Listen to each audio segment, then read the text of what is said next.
This is Nick. This is Jack. It's Tuesday, T-Boy Tuesday, February 13th. And today's pod is the best one yet. It's a T-Boy. The top 3 pop business news stories you need to know today. But first, happy Galentine's Day to all those celebrating out there. What's Galentine's Day? Oh, it's only the best day of the year, every February 13th. You leave your husbands and your boyfriends at home and you kick it breakfast style. Ladies celebrating ladies. Yes. Let's hit our 3 stories on this Galentine's Day, Nick. Jack, what are our 3 stories for today's show? For our first story, the winner of the 58th Super Bowl wasn't the Kansas City Chiefs. It was Dunkin Donuts. So Jack and I are breaking down the numbers on the #1 rated Super Bowl commercial. For our second story, it's Sony. Sony is making the biggest purchase of music in history. Sony is buying Michael Jackson's music for a record-breaking price. And our third and final story. Over the weekend, a Google self-driving robotaxi was set on fire in San Francisco. And that reminds us of one incident in England 200 years ago. But Yetis, before we hit that wonderful mix of stories. Wonderful mix of stories, Jack. We are 24 hours away from Valentine's Day. Love is in the air. You can feel it, you can smell it, you can taste it, Jack. Nick and I cannot contain ourselves today, okay? Oh, Jack and I decided to write some poetry. Nick and I each wrote a poem for a publicly traded company. Is this publicly traded poetry, Jack? Is that a new hashtag? Jack and I wrote ballads for the brands that we've fallen for. Who's going first? You know what? You go first. I want to hear your poem. What do you got, Jack? Whip it up for us. All right, everyone, quiet, Jack. I wasn't prepared. The floor is here we go. yours. All right, here we go. Before I met you, my soul was naked. But then I felt your cork. You hugged my foot curves and touched my toes. You did things to me that Nike, Adidas, and Reebok never would. I used to think that wearing you meant that you're a hippie. But that dumb joke should now be sent down the Mississippi. With your footbeds as my shoes, no matter what, I cannot lose. How did I do? Jack goes full Maya Angelou on us over there. Love Nick, the iambic your pentameter. turn. You nailed it. That was Fast beautiful. That was follow. beautiful. Let's go. Okay. Open Great your sentence. heart to me, please. Okay, here we go. You ready, Jack? Here we go.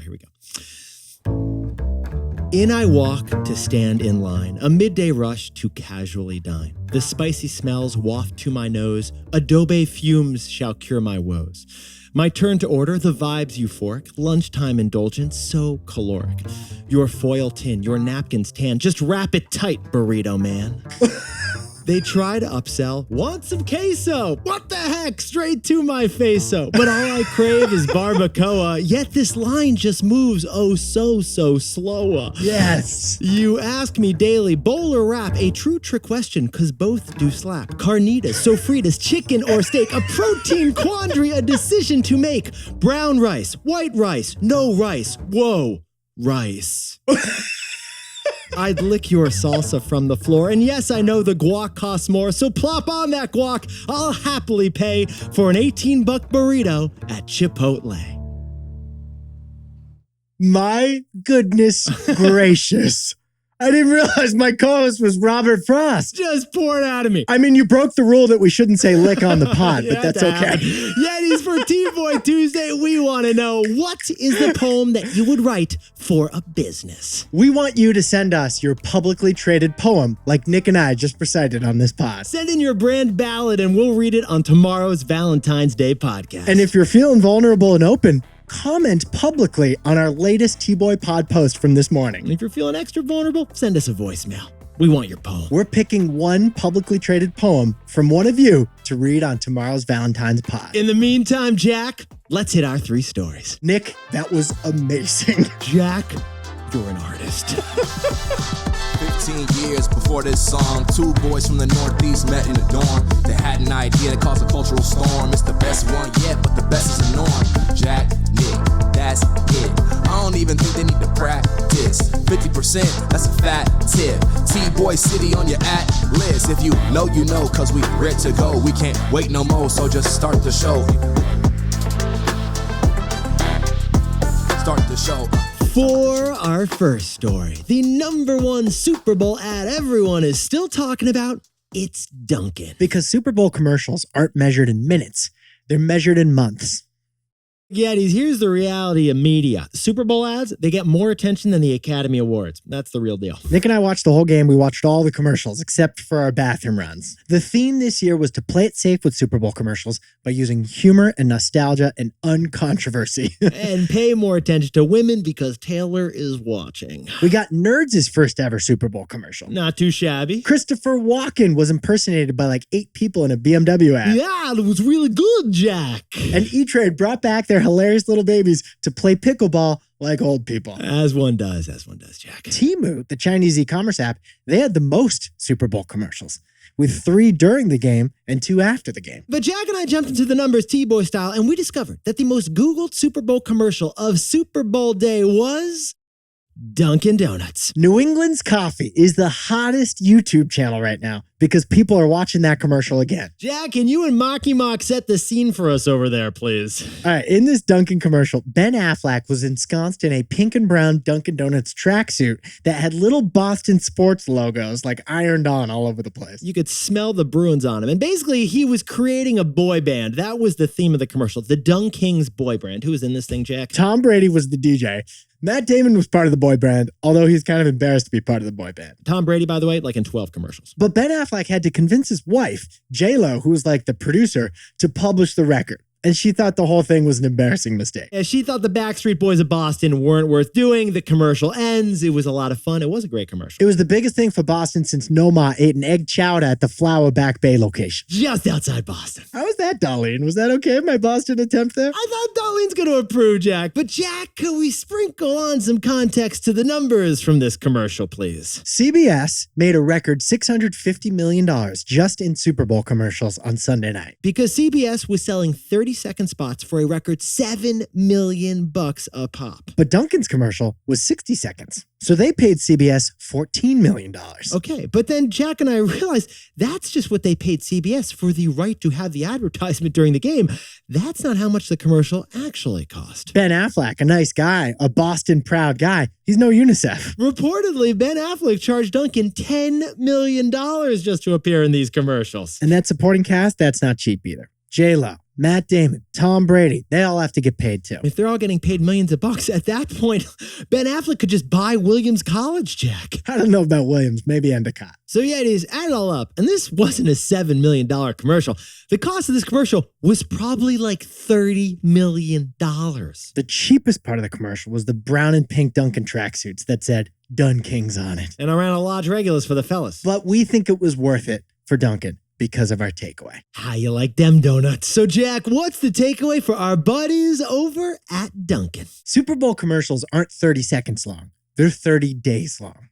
120 million people watched the Super Bowl on TV on Sunday, but the number who watched the Dunkin' ad was way higher than that. Recently with Super Bowl ads, the brands have dropped teasers 2 weeks prior to the game. So they get talked about for 2 full weeks. And then there are the countless articles on who had the best ad for another 2 weeks after the game. On YouTube, that Dunkin' Donuts ad has been rewatched 3 million times in under 24 hours since the game. Plus, we noticed there are 6 more videos of behind-the-scenes filming footage of that commercial that has another 1 million views on YouTube. And the teaser from 2 weeks we told you about, 500,000 more views. So Yetis, the way we see it, the Super Bowl has changed the math on advertising. It is a whole new calculation. A Super Bowl ad is no longer just 30 seconds. The brand is talked about for 30 days. Super Bowl ads, they shouldn't be measured in minutes. They should be measured in months.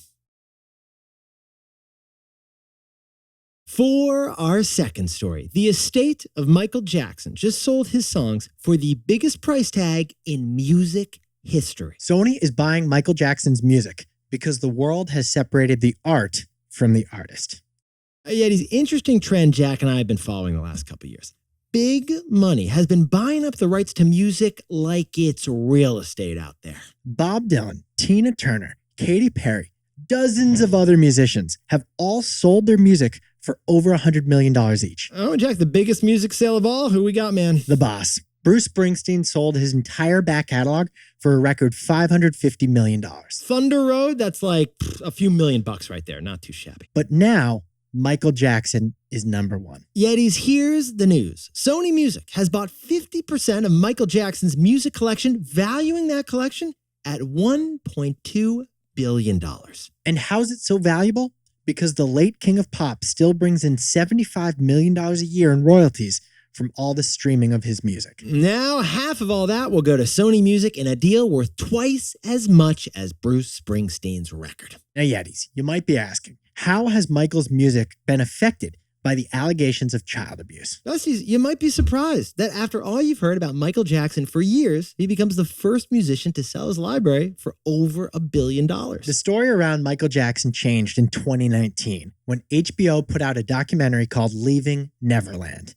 It chronicled alleged child sex abuse by Michael Jackson, and the heart of the documentary was first-person accounts from 2 alleged victims. And now we should point out it wasn't proven in court, but the documentary was powerful, it was heartbreaking, it was impactful, and after watching it, it was hard to enjoy Michael's hits in the same way after that. But 4 years after that documentary aired, Sony is making this big move because they don't think Michael's music has been tainted. In fact, Sony knows Michael's music has been tainted, financially speaking. So, Jack, what's the takeaway for our buddies over at Sony Music? The world is separating art from the artist.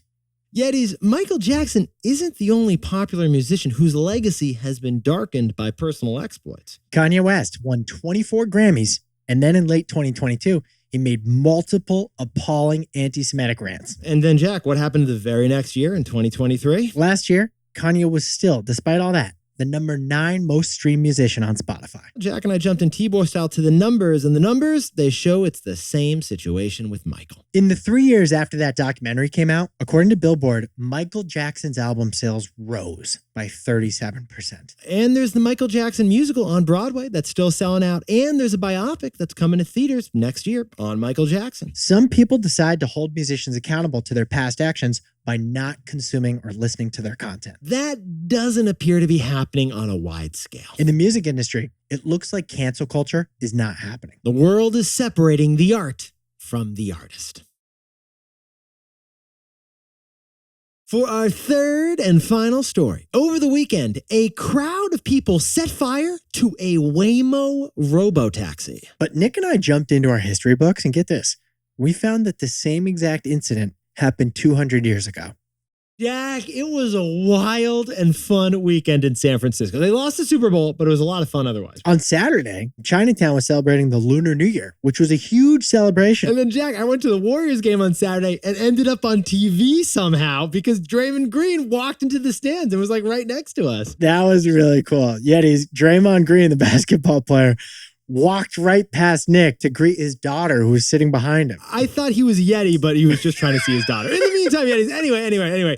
Another thing happened on Saturday night on 9 p.m. that we thought we should cover. A self-driving car was set on fire. Waymo, the robotaxi company that is owned by Google, fell victim to the crime. Now, Waymo calls itself the world's most experienced driver. Because Waymo's self-driving cars have driven tens of millions of miles without a human driver at the wheel. So that's the most experienced driver in the world, a robot. Waymo's robotaxis, they're now 24/7 in San Francisco. Actually, I drove a Waymo taxi without a driver to the studio today. It's like how I commute most days now. I know, you've done it often. How does the price of a Waymo ride compare to an Uber ride? Okay, so it's usually like a little less than an Uber, and it's like fully electric. It's a Jaguar SUV, no driver. It's like magic. It's like having a personal chauffeur, Jack. The only downside is it's a little slower, right? Like there are more cautious drivers. If you're in a rush, you don't use a Waymo robotaxi. If you got time, get in the robotaxi, enjoy the ride. And of course, there's no pressure for small talk with the driver. It's like a really quiet chauffeur. You have arrived at your destination. That's exactly what she said. But Yetis, here's what Jack and I found fascinating about this story. Over the weekend, a Waymo self-driving robotaxi was set on fire. There were no passengers in the car, and there was no driver because it was Waymo. So nobody got hurt, but the car got destroyed. Here's the scene. Saturday night, big party in San Francisco's Chinatown, Lunar New Year, and this car is like trying to make its way through the crowded streets with no human inside. There's a video of this. Someone broke the window with a skateboard, and then multiple people started attacking this Waymo car and hitting it and pushing it, while others looked on, completely shocked, not knowing what to do. And then here's where things get crazy. Someone throws a firework into the broken window, and then the car burns down all the way to its metal chassis. The car was vandalized and completely destroyed, and there was flames everywhere. Now, there's a lot we don't know about the story. Like, was it a mob? Was it pre-planned? Did the car accidentally hit anyone? But this story does highlight an irony about the city of San Francisco. San Francisco is the home of the technology industry, but it's also the home of protesting. San Francisco, the Bay Area, it's the birthplace of the computer. It's also the birthplace of counterculture. Some in San Francisco, like us, are excited about the novelty of self-driving taxis. Others feel like the city's getting treated like a guinea pig. Here's the wildest part. We've seen the same incident happen before, 200 years ago in England. So, Jack, what's the takeaway for all our buddies who are interested about technology? Luddite could be the word of the year for 2024. Yeah, and it's a funny thing. The term Luddite is used today for someone who opposes or is just bad at modern technology. But the Luddites were an actual group of people who fought technology back in the day. Let's go back 200 years ago to the United Kingdom. Textiles like clothing and rugs were being hand-woven by people. That's how you made stuff. It was a huge industry, employing a ton of people. But in the early 1800s, with the Industrial Revolution, knitting machines were invented. So, Jack, how did those hand-weaving workers in England respond to those new automatic machines? A bunch of them started breaking the machines. And a man named Ned Ludd led that resistance in northern England, hence the name Luddites. Ludd and his followers, the Luddites, would break into factories and burn the machines as a protest and to protect their own jobs. It's literally the same as what just happened with a self-driving car. Today, at the dawn of self-driving cars, of robots, and of artificial intelligence, we could see rhymes of that history from the Luddites. The exact same theme. Major technology innovation could bring major human resistance. Luddite was the word of the year 200 years ago, and in 2024, it could be again. Jack, can you whip up the takeaways for us for Galentine's Day? The Dunkin Donuts commercial starring Ben Affleck, Matt Damon, Tom Brady, and Jennifer Lopez was a highlight of the Super Bowl. Super Bowl commercials. They aren't 30 seconds long. They're 30 days long of talking about them. For our second story, Sony Music has purchased half the music rights to Michael Jackson at a $1.2 billion valuation. And that's proof that the world has separated the art from the artist. And our third and final story is a Waymo self-driving car that got destroyed in San Francisco over the weekend by violent protesters. And reminded us of the same incidents that happened 200 years ago with the Luddites. So Luddite could be the word of the year for 2024. But Yetis, this pod's not over yet. Here's what else you need to know today. First, the Dow just closed at a record high, almost 40,000 points. Not too shabby, Jack. When we graduated from college in the year 2011, the Dow was 12,000 points. Today, it's 40,000 points. Oh, the Dow, you've grown up so fast. For our second story, it's JetBlue's new CEO. She takes over today, trying to turn around the once beloved disruptor airline. And the famous investor Carl Icahn is rooting for her. He just took a big stake in JetBlue. The stock jumped 15% yesterday. And finally, Bitcoin just passed $50,000 for the first time in 2 years. Not clear why, but Ben the Bitcoin is feeling bouncy. Now, time for the best fact yet. This one from Jack and me, because all we want is your poetry. Tomorrow is Valentine's Day. We want your love letter to your favorite brand. What we want is your publicly traded poem. The 2 poems that Nick and I recited, we posted them on our Instagram at TBoyPod. We want you to comment with your poem. Or DM us with your poem. We also have a link in this episode description if you want to read your poem and get it in tomorrow's intro. If you want to do a physical acting representation of your poem, you can send it in the video. We will watch that too, won't we, Jack? It's a publicly traded poem, and we want to hear yours. We want to make you the poet laureate of the best one yet. So hit us up at TBoyPod. Happy Galentine's Day. Nick and I will see you tomorrow. If you know, you know. Great. Snap, snap, snap, snap.